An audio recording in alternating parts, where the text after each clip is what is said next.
Hello people of God, ప్రభువును రక్షకుడును అయిన యేసుక్రీస్తుల వారి పేరిట మీ అందరికీ కూడా నా నిండు వందనాలు, శుభాలను తెలియజేస్తూ ఉన్నాను. మనందరి జీవితంలో పోరాటాలు ఉంటాయండి.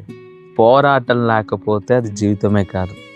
యోబు గారు అంటున్నారు, నరుడి జీవితం అంతా కూడా యుద్ధ సమయం అని.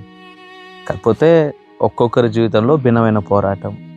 కొంతమందికి ఆర్థిక ఇబ్బందులు, మరికొంతమందికి అనారోగ్య సమస్యలు, మరికొంతమందికి చీకటి తంత్రములతో పోరాటం, మరికొంతమంది జీవితంలో కుటుంబంలో ఇబ్బందులు. సరే, మనందరి జీవితంలో కూడా భిన్నమైన పోరాటాలు ఉన్నాయి. ఈ పోరాటాలను గెలిస్తేనే మనం సుఖంగా సంతోషంగా ఉండగలుగుతాం. అయితే ఈ పోరాటాలను ఎదుర్కొంటున్న క్రమంలో అపవాది మన జీవితంలో వాడు పన్నే తంత్రం ఏంటి అని అంటే, ఉదాహరణకు ఒక మాట చెప్తాను.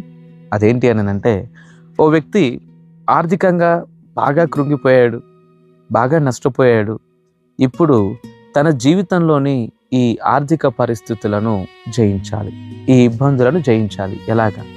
నీతిగా, న్యాయంగా, నిజాయితీగా కష్టపడి వచ్చిన అర్జితము చేత ఈ అప్పులన్నీ తీరుస్తాను, ఈ ఆర్థిక పరిస్థితులు నెగ్గుతాను అంటే ఇది చాలా కష్టం అని అనుకున్నాడు. సో కాబట్టి ఆయన ఏం చేశాడు అని చెప్పనంటే, లేదు ఇలా కాదు, తప్పు చేస్తాను, ఆ తప్పు ద్వారా నేను విస్తారమైన సంపదను సంపాదించుకుంటాను, వచ్చిన డబ్బుతో నా ఆర్థిక ఇబ్బందులన్నింటినీ గెలుస్తాను అనుకున్నాడు. కానీ అది సాధ్యపడే విషయమా? కానే కాదు. తప్పు ఏనాటికైనా జీవితాన్ని ముప్పులో పడేస్తుంది. సో తొలి దినాల్లో ఇతను తన తప్పుల ద్వారా ఈ ఆర్థిక ఇబ్బందులన్నింటినీ కూడా గెలుస్తున్నాను అని అనుకున్నాడు, గెలుస్తున్నట్లుగానే అనిపించింది. కానీ ఆ తప్పు చేసినటువంటి ముప్పు ఒకానొక సమయంలో కుటుంబాన్ని వీధుల్లో పడేస్తే అప్పుడు అర్థమైంది, చిన్న సమస్యను పరిష్కరించుకోవాలి అనుకునేటువంటి క్రమంలో అపవాది ప్రేరేపితమైన ఆలోచన ద్వారా కుటుంబాన్నే రోడ్డు పాలు చేశాను అని. మీకు అర్థమైందా? యుద్ధాలు ప్రతి ఒక్కరి జీవితంలోనూ ఉంటాయి. అయితే యుద్ధాన్ని గెలిచేటువంటి విధానం దేవుని యుద్ధ నేర్చుకోవాలి.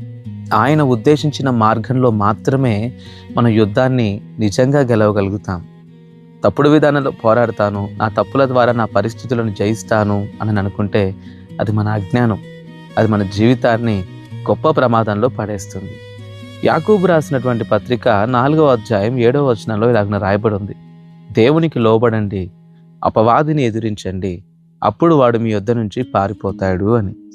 దేవునికి లోబడాలండి. మన యుద్ధములలో, మన పోరాటములలో మనము దేవునికి లోబడాలి. దేవునికి లోబడడం అంటే ఆయన మాట చొప్పున నడవటం. తొందరపాటు నిర్ణయాలు తీసుకోకుండా ప్రతి విషయాన్ని సునిశ్చితమైన పరిశీలన చేసి ఈ విషయంలో దేవుని బిడ్డగా, ఆయన వెంబడించే వ్యక్తిగా నేను ఎలా ప్రవర్తించాలి అని వాక్యబద్ధమైనటువంటి ప్రవర్తన మరియు మాటలు, నిర్ణయాలతో కూడిన జీవితం. ఒక యథార్థమైన సంఘటన మీతో పంచుకోవాలనిపిస్తుంది. అదేంటో తెలుసా? చాలా కాలం క్రితం ఒక ఆవిడ నాకు కాల్ చేసి అనియా, మా ఆయన నన్ను ప్రేమించి పెళ్లి చేసుకున్నాడు, మా ప్రేమకు ఫలితంగా మాకు ఒక బిడ్డ పుట్టింది, ఇప్పుడు తాను తన తోబుట్టువుల మాటలు విని మమ్మల్ని హింస పెడతా ఉన్నాడు అని నానా విధములైనటువంటి శాపనార్థాలు, నానా విధములైన దూషణతో కూడినటువంటి మాటలతో తన భర్తను అవమానిస్తూ నాతో మాట్లాడుతూ ఉంది. చాలాసేపు ఓపికగా విన్నాను. చెప్పడానికి నాకు ధైర్యం సరిపోలేదు.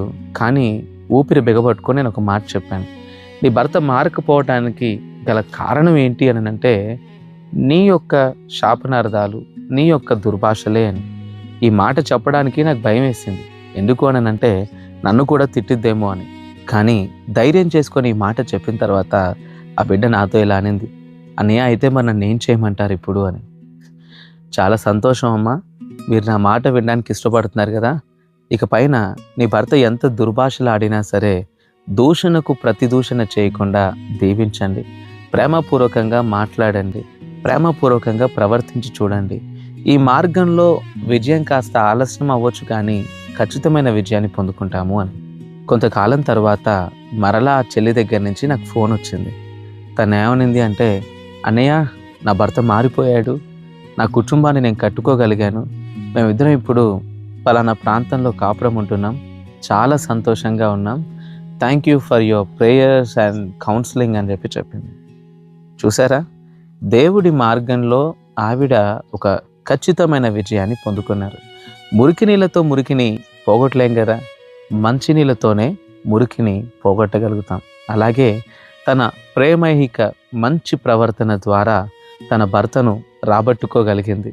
పేతురు ఇదే మాట అంటున్నారు, స్త్రీ తన మంచి నడవడిక ద్వారా వాక్యం అవసరం లేకుండానే తన భర్తను రాబట్టుకోవచ్చు అని. దేవునికి లోబడింది, తన భర్తలోని విద్వేషాన్ని తరిమి కొట్టింది, తన కుటుంబాన్ని ప్రేమ కలిగిన కుటుంబంగా తిరిగి కట్టుకోగలిగింది. ప్రియులారా, ఈరోజు మీ జీవితంలో ఉన్న పోరాటం ఏదైనా సరే, తప్పుడు మార్గాల్లో విజయాన్ని పొందుకుంటాను అని అనుకుంటే అది మన అజ్ఞానం, అవివేకం. ముళ్ళును ముళ్ళుతోనే తీయాలి, తప్పును తప్పుడు మార్గంలోనే గెలుస్తాను అని అనుకుంటే నువ్వు చేస్తున్నటువంటి తప్పు నేను మరింత ప్రమాదంలో పడేస్తుంది, మరింత ముప్పును తెచ్చిపెట్టిద్దని గుర్తించి దేవుడి విధానంలో మీ యుద్ధాన్ని గెలవండి. తద్వారా ఖచ్చితమైన విజయాన్ని పొందుకొని నిజమైన సంతోషాన్ని అనుభవించండి. Praise the lord.